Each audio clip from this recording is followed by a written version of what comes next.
Hello my goddesses, my name is Sherry Kumar of the GoddessPrinciples.net, and today's video is about my latest blog post that I titled Hold Once Lightly and What You Seek Will Easily Find You.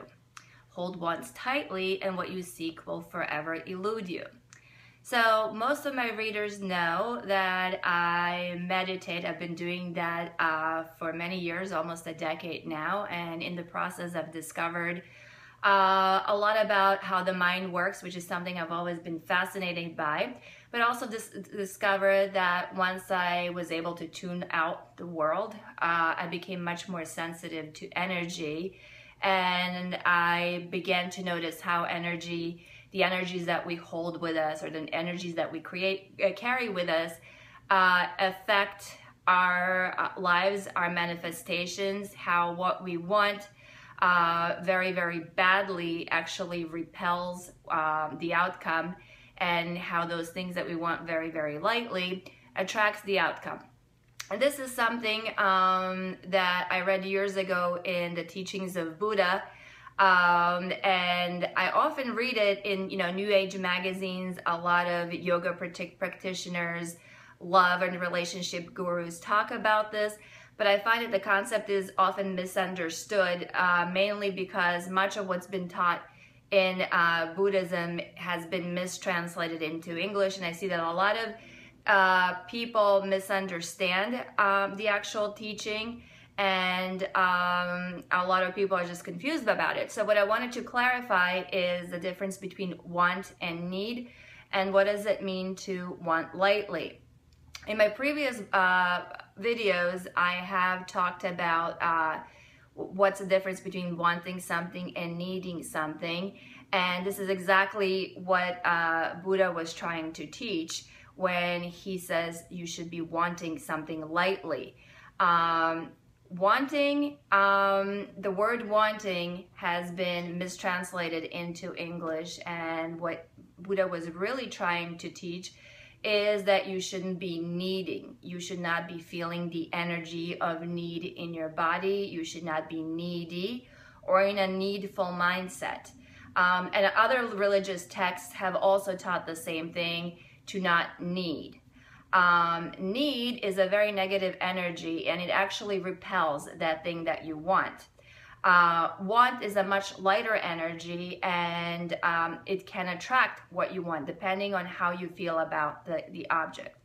But if you've ever noticed that there's those things that we have in our lives that we have always wanted and have always been striving for, and it seems like those things are always the hardest to achieve. Take your lifelong goals. Chances are those things have taken years, decades to achieve, were things that you wanted lightly, not taking them too seriously, not had a lot of mixed feelings about, or never developed bad energy or negative energy about it. Those things came to you much faster. Not receiving something is actually okay. You're at peace with it. In a state of need, there's no room for not receiving it. Need is the feeling of pining for something. It's not a good feeling. When you're in need of something, you're actually in a state of lack.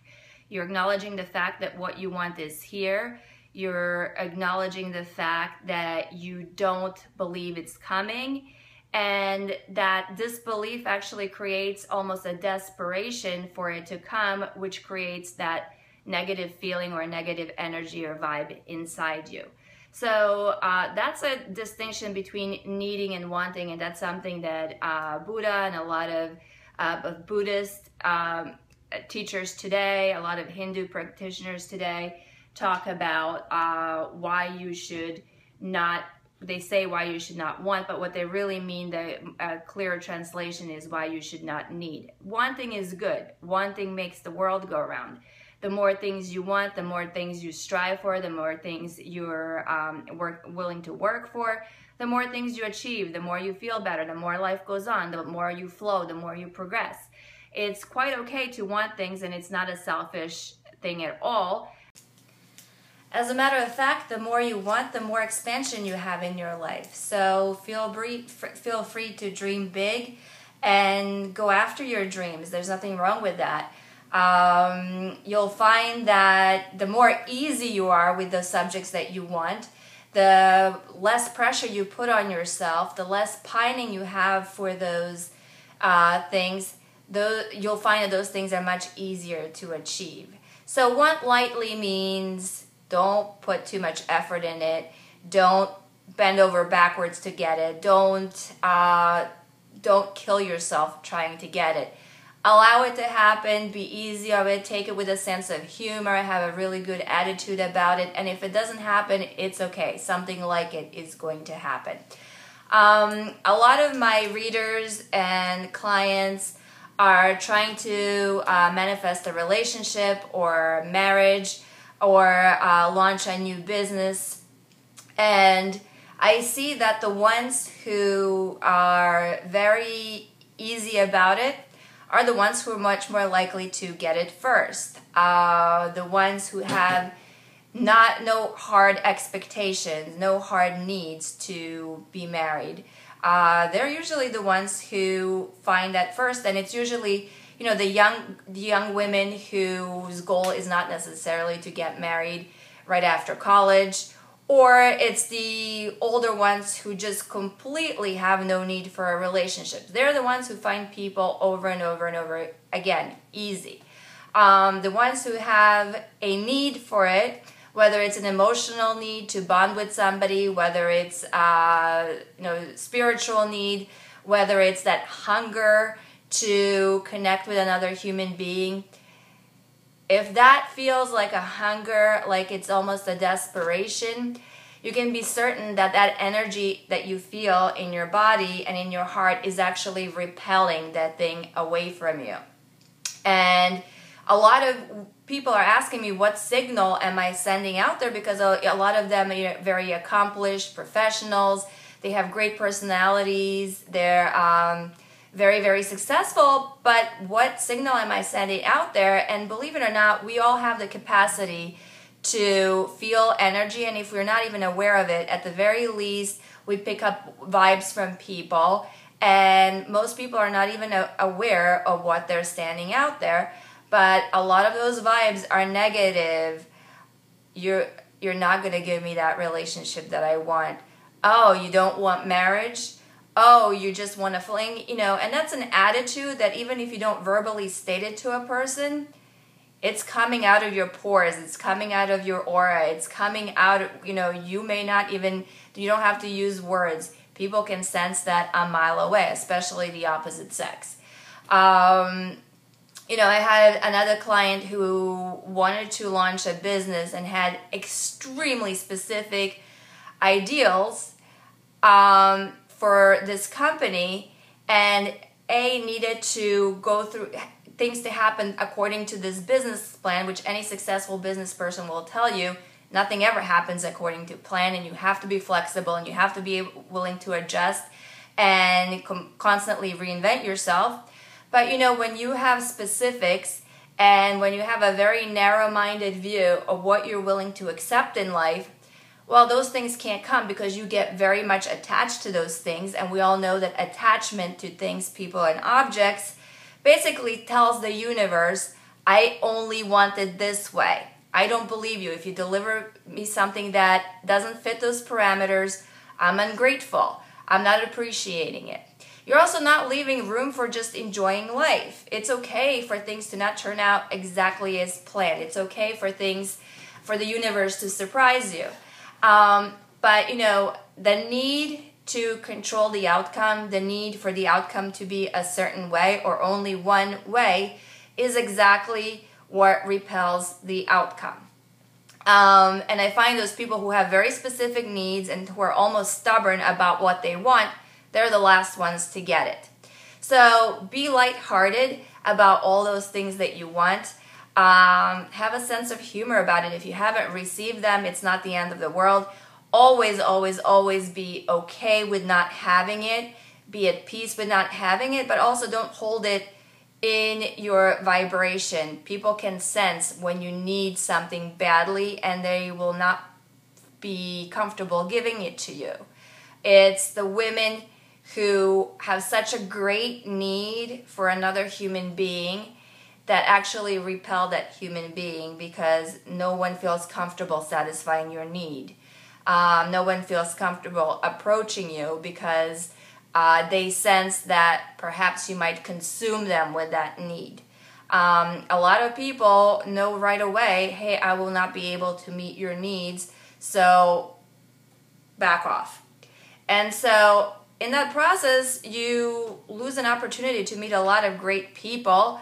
You lose an opportunity to get to know yourself. And in this process, you're also not allowing yourself an opportunity to test yourself, to get to know these people a little better, and to find out, to learn from your mistakes, to learn from their character flaws, to constantly refine what you're looking for. Accept whatever's coming your way. You know, sometimes we think that a person who's come into our life is not okay. He does not fit our needs. And later on, you know, you get to know that person and you realize, wait, this is the perfect person. It happened to me very, very recently. I was ignoring this guy for months and months and months, thinking he's not my type. I don't even notice him.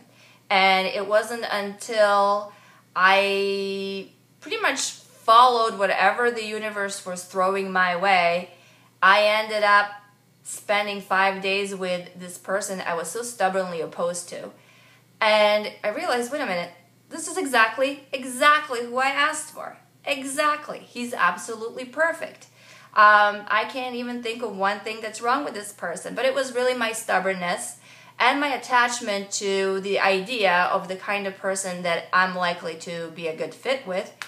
That idea was preventing me from meeting somebody wonderful. It was only when I eased up on it, and rather than wanting a specific person, I just said, you know what, I'm just going to have fun, let go, I'll take it one day at a time and just enjoy whatever comes my way. And that's exactly the attitude, and that's exactly the energy that you need to carry within you. You should be wanting a relationship about as much as you want a new pair of shoes. Yeah, they're cute, but do I really need them? Maybe not. There's a cuter pair of shoes on sale next week. So that's the kind of attitude. I know it sounds very superficial, but that's the amount of wanting and needing you should have for a relationship, about as much need as you have for a new pair of shoes. If you carry that energy within you, I guarantee you that you're not going to repel people with your needs. You're just going to be allowing them to come into your life. But I spell out pretty much most of my ideas in my blogs. So if you want more detail about this, please go to www.thegoddessprinciples.net/blogs. You can read all about my genius posts, but also follow me on Instagram and Facebook. I'll post all the links below. If you like my videos, please subscribe, and I would love to hear from you. So please post your questions below, and I'd love to answer some of them online. Talk to you later. Bye.